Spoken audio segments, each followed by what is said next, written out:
হাওড়াঘাটত পহিলা বহাগৰ দিনা এক আনন্দময় পৰিৱেশ সৃষ্টি।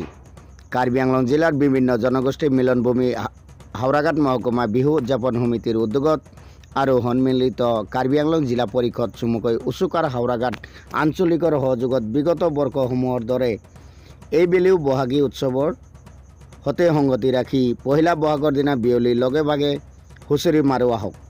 নামাকৰণেৰে মুকলি হুঁচৰি আৰু মুকলি বিহু অনুষ্ঠিত কৰা হয়।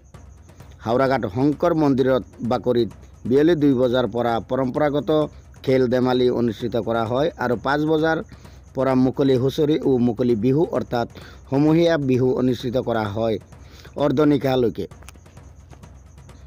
চেনেহৰ বহাগক আদৰাৰ উদ্দেশ্যে আয়োজন কৰা অনুষ্ঠানৰ প্ৰতি বছৰৰ দৰে এইবেলিও স্থানীয় বোৱাৰী জীয়ৰী কণ শিশু আৰু বয়োজ্যেষ্ঠসকলেও এপাক নাচি আনন্দত আত্মহৰা হৈ পৰিল।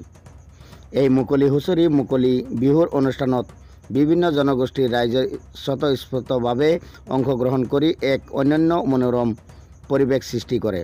কাৰ্বি আংলং জিলাৰ উত্তৰ বৰবিলৰ পৰা দীপক দত্তৰ ৰিপৰ্ট, পাব্লিক টিভি অসম। আজি প্ৰথম বহাগ হাওড়াঘাট মহকুমা উদযাপন সমিতিৰ উদ্যোগত আৰু সন্মিলিত কাৰ্বি আংলং জিলা ছাত্ৰ পৰিষদ উচ্চতাৰ উদ্যোগত আমি বহাগৰ 1 তাৰিখে হাওড়াঘাটবাসী ৰাইজে সমূহীয়াভাৱে যি বিহু হুঁচৰি আয়োজন কৰিছোঁ, তাত ৰাইজৰ বিপুল সঁহাৰি পাইছোঁ। আপোনালোকে ভাল পাইছোঁ। অনাগত দিনতো আমি আশা কৰিম আপোনালোকে এনেদৰে সহায় সহযোগিতা আগবঢ়াব, কাৰণ আজিৰ যান্ত্ৰিকতাৰ যুগত আমি চোতালে চোতালে বিহু মৰাৰ কাৰ্যসূচী আমি কৰিব পৰা নাই। গতিকে সমূহীয়াভাৱে মিলি একেলগে হুঁচৰি মাজৰ কাৰ্যসূচী সেইটো আপোনালোকৰ বিপুল সঁহাৰি জনাইছে। তাৰ বাবে হাওড়াঘাট ৰাইজক মই কৰজোৰে আমাৰ সঁহাৰি জনাইছোঁ, ধন্যবাদ জনাইছোঁ। আৰু ইয়াৰ পিছত আমাৰ আছে 11-12 মে আমাৰ দুদিনীয়া কাৰ্যসূচী বিহু আয়োজন কৰিছোঁ।